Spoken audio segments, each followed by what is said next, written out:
Hola queridos hermanos y amigos. En esta ocasión vamos a iniciar un fascinante estudio sobre el libro de Hechos. Hace algunos días hice la publicación de unas pequeñas meditaciones sobre el libro de Hechos, hice una sobre cada capítulo y hoy me propongo compartir con ustedes una explicación un poco más amplia de cada uno de los capítulos de este increíble libro. El libro de Hechos es un manual de evangelismo y en estos momentos es necesario que nosotros nos empapemos de sus enseñanzas para hacer un mejor papel como misioneros y como representantes de Cristo en estos días finales. Hoy comenzaremos con el capítulo número 1 y he titulado el sermón Dunamis. El poder, la dinamita del evangelio es capaz de cambiar el panorama de cualquier vida. Ese poder está conformado por el poderoso Espíritu Santo y el humilde cristiano. Jesús dejó una misión imposible, la misión de compartir el evangelio en todo el mundo, una misión que únicamente a través del poderoso Espíritu Santo es posible. Hoy más que nunca nosotros necesitamos ese poder. Iniciando la lectura en el libro de Hechos, específicamente en el capítulo 18. En Hechos 1:18 aparece la palabra poder, y para la palabra poder se usa la palabra griega dunamis, que significa fuerza, capacidad, poder. De esa palabra deriva nuestra palabra española dinamita. La nitroglicerina fue descubierta en el año de 1847 por el químico italiano Ascanio Sobrero, mientras él trabajaba en la Universidad de Turín. Él mezcló ácido nítrico concentrado, ácido sulfúrico y glicerina, y el tubo de ensayo donde hizo la mezcla reventó con la explosión que hizo la combinación de estos elementos. Los cortes que se hizo en la cara, a él le quedarían esas cicatrices como recuerdo de aquel poderoso elemento que había descubierto. No es de extrañar que el propio inventor mantuviera el secreto o en secreto su hallazgo durante más o menos un año, y que después él desaconsejara utilizar la nitroglicerina porque era demasiado inestable. Pero hubo una familia que decidió utilizarla para la creación de explosivos. Tristemente, el 3 de septiembre del año de 1864, una fábrica de la familia Nobel, que era esa familia donde se manipulaba el poderoso e inestable componente, explotó y mató a 5 personas. Una de ellas era Emil. Emil era el hermano menor de Alfred Nobel. Al parecer, aquel terrible suceso le causó un gran impacto al joven inventor, pero no se echó para atrás, sino que él construyó más fábricas, aunque decidió que la prioridad iba a ser mejorar la estabilidad de los explosivos. La solución, patentada en el año de 1866, fue que la nitroglicerina quedase absorbida por un material sólido y poroso, una roca llamada diatomita, que está formada por fósiles de unas algas microscópicas llamadas diatomeos, una especie de arena, digámoslo así, una arena especial. Así se formaba una pasta que podía ser envasada en tubos de cartón que serían transportados con mucha facilidad y sin peligro. De hecho, para conseguir que este compuesto, que esta pasta explotara, era necesario un detonador eléctrico o químico. De esa manera nació la dinamita, que revolucionó el trabajo de las minas y de las obras públicas en todo el mundo y dio fama, pero sobre todo una gran riqueza a su inventor, el señor Nobel. No obstante, tras amasar aquella gran fortuna, hubo algún sentimiento de culpa por el poder destructivo de la dinamita y también por el recuerdo de la muerte de su hermano. Así que él creó la Fundación Nobel en 1900, esa fundación que otorga premios todos los años a personas que hacen grandes contribuciones en los campos de la física, la química, la medicina, la literatura y la paz. En 1969 se añadió el de economía. Miren, Romanos en el capítulo 1 y versículo 16 dice que el evangelio es dunamis, que el evangelio es dinamita, que el evangelio es poder. Dice el apóstol Pablo: a la verdad no me avergüenzo del evangelio, pues es poder de Dios para la salvación de todos los que creen, de los judíos primeramente, pero también de los gentiles. La dinamita es usada para hacer pedazos la roca, entre muchas cosas. El evangelio hace lo mismo en los corazones de los hombres, los hace pedazos y le da la oportunidad a Jesús para crear un nuevo corazón. La dinamita cambia el paisaje. De la misma manera, el poder del evangelio cambia la vida completa de los hombres. Para que la dinamita exista, como mencionamos, son necesarios dos elementos: la nitroglicerina poderosa y la humilde arena que absorbe ese componente. Para desatar de forma controlada el poder del evangelio, igualmente son necesarios dos elementos: el poderoso Espíritu Santo, pero también un humilde cristiano que esté dispuesto a ser empapado con ese poder. Por medio de sus discípulos, llenos de ese poder, Jesús continuaría la obra que él había comenzado en la tierra, y se harían obras aún mayores. El testimonio presentado por el Espíritu sería una señal distintiva de la iglesia cristiana. Al parecer, Jesús les había dejado una misión imposible. Pero veamos, comencemos a estudiar el capítulo 1 de Hechos, desde el versículo 1. Ahora leamos el versículo del 1 al 3. Dice así: en el primer tratado, oh Teófilo, hablé acerca de todas las cosas que Jesús comenzó a hacer y a enseñar, hasta el día en que fue recibido arriba, después de haber dado mandamientos por el Espíritu Santo a los apóstoles que había escogido, a quienes también, después de haber padecido, se presentó vivo con muchas pruebas indubitables, apareciéndoseles durante 40 días y hablándoles acerca del reino de Dios. Lucas es el autor del libro de Hechos y lo escribió como una segunda parte de su primer libro, el Evangelio de Lucas. En el primer tratado presentó el poderoso ministerio de Jesús, ministerio en el que hizo increíbles milagros sobre la naturaleza, sobre los demonios, sobre el cuerpo humano.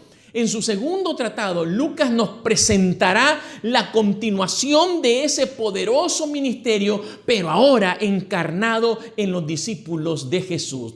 Es interesante, hermanos, que al finalizar el libro de Hechos, parece que Lucas lo deja inconcluso. Llega hasta el momento en que Pablo está encarcelado en Roma la primera vez. Yo personalmente creo que Lucas lo hizo así porque él deseaba que esa historia maravillosa de la presentación del evangelio a este mundo la continuáramos tú y yo. Nosotros somos la continuación de esa increíble historia llena de poder, de sanidad y de salvación. Entre el Evangelio de Lucas y el libro de Hechos existe un excitante interludio. Jesús les dio un nuevo mandamiento, dice el pasaje que leímos, con la autoridad y el poder del Espíritu Santo. Lucas tiene la perspicacia de hacernos ver que ese mandamiento fue dado justo antes de ascender.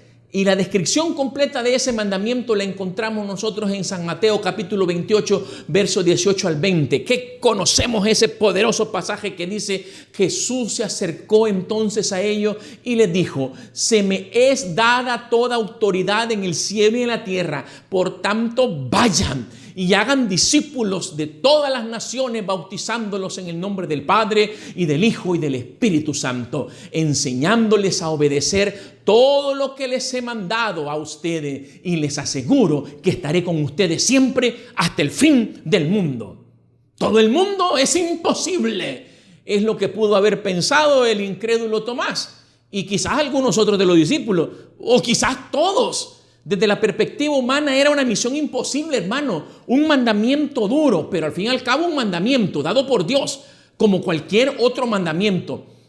Y a veces muy descuidado por nosotros. Somos muy buenos para observar el sábado, para observar los 10 mandamientos, pero qué difícil es cuando se nos invita a hacer la obra misionera, cuando se nos invita a cumplir la gran comisión, que como dice Lucas al principio del libro de Hechos, es un mandamiento que Jesús dejó. Jesús no quiso aturdir ni estresar a sus discípulos. Él mismo, después de su muerte, dice el escritor que se les apareció constantemente por 40 días para animarlos sobre el reino de los cielos, que tantas veces se los había mencionado en sus parábolas. Un reino que al principio era como un grano de mostaza, pero que crecería tanto que serviría para cobijo y protección de muchos. Un reino parecido al pequeño hongo de la levadura, capaz de hacer crecer muchas veces la masa del sabroso pan. Un reino de los cielos en donde cualquier pez podría entrar en la red y donde incluso un camello es capaz de pasar por el ojo de una aguja. Jesús les recordó que lo imposible siempre es posible de su mano. Nunca, nunca lo olvidemos. Había un elemento que haría posible aquella misión. El mismo Lucas lo menciona en su primer libro. Allí en San Lucas capítulo 24, verso 49. Jesús dijo: ahora voy a enviarles lo que ha prometido mi Padre, pero ustedes quédense en la ciudad hasta que sean revestidos del poder de lo alto. Jesús les dijo: van a recibir un poder. Y luego el mismo Lucas, ahora en Hechos, en el verso 4 y 5, vuelve a mencionar: una vez mientras comía con ellos, mientras estaba con sus discípulos, les ordenó: no se alejen de Jerusalén, sino esperen la promesa del Padre, de la cual les he hablado. Juan bautizó con agua, pero dentro de pocos días ustedes serán bautizados con el Espíritu Santo. Debían regresar a la capital, a Jerusalén, lugar donde tantas veces el Salvador había ministrado y donde finalmente sufrió, fue sepultado y resucitó. Ahí sus discípulos serían investidos de poder y desde ese lugar debían comenzar a dar su testimonio. La tarea imposible posible no podía llevarse a cabo empleando solo medios humanos. Debían esperar, en primer lugar, hasta el momento designado, y en segundo lugar, en el lugar designado, en Jerusalén, el sitio de mayor peligro, pero también en el que se convertiría en el de mayores oportunidades. Este es un gran ejemplo para nosotros. Vayamos siempre a predicar en los lugares de mayor oportunidad. Los discípulos debían esperar y no irse a pescar, como lo había hecho en un momento antes Pedro y algunos otros pocos. Debía existir tres elementos. En primer lugar, una expectativa reverente del gran poder que Dios enviaría. Un profundo anhelo de recibir ese poder y de estar preparados para recibirlo. Y una oración ferviente y unánime para que Dios cumpliera su promesa. Hoy nosotros necesitamos ese mismo poder urgentemente. Lo necesitamos, queridos hermanos. En nuestras vidas, en nuestras pequeñas congregaciones, en nuestra iglesia, debemos esperar la lluvia tardía, pero no en el futuro, ya. ¿De qué manera? Reverentemente. Debemos anhelar ese poder. La iglesia de la actualidad dice querer el Espíritu Santo, pero no tiene un profundo anhelo, porque tenemos claro que el día que recibamos la lluvia tardía, el día que recibamos la investidura total del Espíritu Santo, convertirá a los adventistas en fanáticos misioneros, desatados con el dunamis del Santo Espíritu, predicadores 24/7, pero por el momento no hay tiempo ni lugar para ello. Oh, querida iglesia, necesitamos unirnos en oración ferviente para continuar y terminar en estos tiempos difíciles la misión imposible, posible, la gran comisión. Exactamente en los versículos 8 y 9 del capítulo 1 de Hechos se presenta la transición entre el ministerio terrenal de Jesús finalizando y el ministerio de la iglesia cristiana que se está inaugurando. Leamos, dice así: pero cuando venga el Espíritu Santo sobre ustedes, recibirán poder y serán testigos tanto en Jerusalén como en toda Judea y Samaria y hasta los confines de la tierra. Habiendo dicho esto, mientras ellos lo miraban, fue llevado a las alturas hasta que una nube lo ocultó de su vista. Este poder es para testificar y proporciona poder interior para vencer el pecado y para servir a la iglesia. Proporciona poder para proclamar el evangelio y proporciona poder para llevar a otros a los pies del Señor Jesús. Por medio de sus discípulos llenos de ese poder, Jesús continuaría la obra que había comenzado en la tierra y se harían obras aún mayores. El testimonio presentado por el Espíritu, como mencionamos, sería la señal distintiva de la iglesia cristiana. Es interesante que el Señor Jesús dijo: y me seréis testigos. Martus es la palabra griega que se usa para testigo. Esta palabra aparece 13 veces en el libro de Hechos. Como testigo, los discípulos sabían que Jesús era el Mesías de la profecía y el Redentor de la humanidad. También ellos podían dar testimonio de su promesa de volver. Como testigos, los discípulos fueron el primer y más importante eslabón de evidencia visible entre el Señor crucificado, resucitado y ascendido, y el mundo, el cual por medio del testimonio de ellos podría llegar a conocer y a creer en Él. También de Martus se deriva la palabra mártir. Pero la muerte no es lo que convierte a una persona en un mártir, hermano. No. Es, en cambio, el efecto colateral e indeseado del testimonio fiel. No es la muerte, es el testimonio fiel. Morir por ser un testigo de Dios requiere sin duda de un gran valor, aunque no un valor mayor que el que se necesita para vivir como testigo fiel. Además, una vida entera de testimonio fiel es sin duda capaz de producir un efecto mayor y más perdurable en otro que la muerte de ese mismo testigo. Una ofrenda que se consume lentamente tiene efectos más duraderos sobre quienes la observan que un pequeño incienso que arde y se extingue de un momento hacia otro. Así como la onda expansiva de la dinamita al destallar, que comienza afectando lo más cercano hasta abarcar lugares más lejos, así debía ser el trabajo de la iglesia cristiana. Primero en Jerusalén, luego en Samaria y ahí hasta lo último de la tierra. Cuando el Espíritu Santo toma posesión de un cristiano, su testimonio debe afectar a su familia. En primer lugar, a sus amigos, a sus vecinos. Luego debe afectar la comunidad, la colonia, el barrio, el municipio. Y seamos honestos, hoy en día más que nunca se puede cumplir eso de hasta lo último de la tierra por los medios electrónicos. Hoy por medio del internet, de las redes sociales, podemos llegar a muchos lugares que antes nosotros no podíamos. Entendamos algo. El poder del Espíritu Santo, según lo presentado en el capítulo 1 de Hechos y en todo el libro, fue liberado exclusivamente para ser testigos, para testificar, para presentar el Evangelio eterno al mundo, para encender en fuego una iglesia misionera, hermano. No hay otro objetivo mayor para el Espíritu Santo actuando dentro de la iglesia. Ahora la pregunta es: ¿cuán cerca estamos de obedecer el mandamiento de la Gran Comisión? El pastor José Vicente Rojas, él narra una experiencia que le ocurrió en un país sudamericano. Él estaba finalizando una cruzada evangelística y en ese momento cientos de personas se estaban bautizando. Aquel instante estaba lleno de profunda reverencia y de gozo. De repente, un anciano laico se le acercó al pastor Rojas y con lágrimas en los ojos le dijo: pastor, este año le he fallado al Señor. No fui fiel, no cumplí mi blanco de bautismos. ¡Ja! ¿Cuántos renegamos algunos cristianos, algunos adventistas por los blancos de bautismo? Es increíble. El pastor Rojas, tratando de consolar a aquel anciano, le dijo que el siguiente año él tendría una nueva oportunidad, que él podía nuevamente el siguiente año volver otra vez y cumplir la promesa al Señor. Pero aquel anciano seguía llorando desconsolado y le dijo: pastor, yo le prometí 500 bautismos al Señor y solo le pude entregar 150. Fallé, pastor, fallé. 150.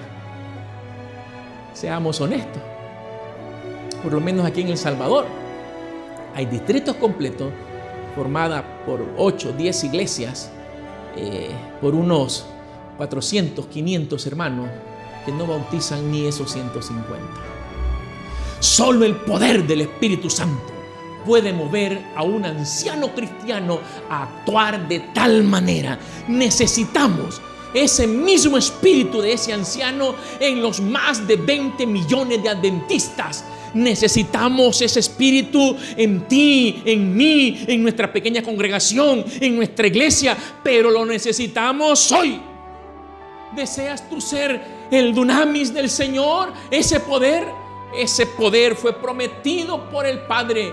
Y esa promesa se cumple en corazones dispuestos a recibirlo. Jesús viene pronto y el poder del Espíritu Santo está a nuestro alcance. Cristianos, seamos esa humilde arena que absorbe ese poder y que se convierte en el poder del Evangelio para trastornar a nuestro mundo. Prediquemos con poder, porque el Señor Jesús viene pronto, porque Jesús está a las puertas y nuestra obligación, nuestro deber como soldados del ejército del Señor es predicar con poder sin descansar. Mis queridos hermanos, el Señor Jesús viene pronto. Maranata, Él está a las puertas. Que el Señor les bendiga.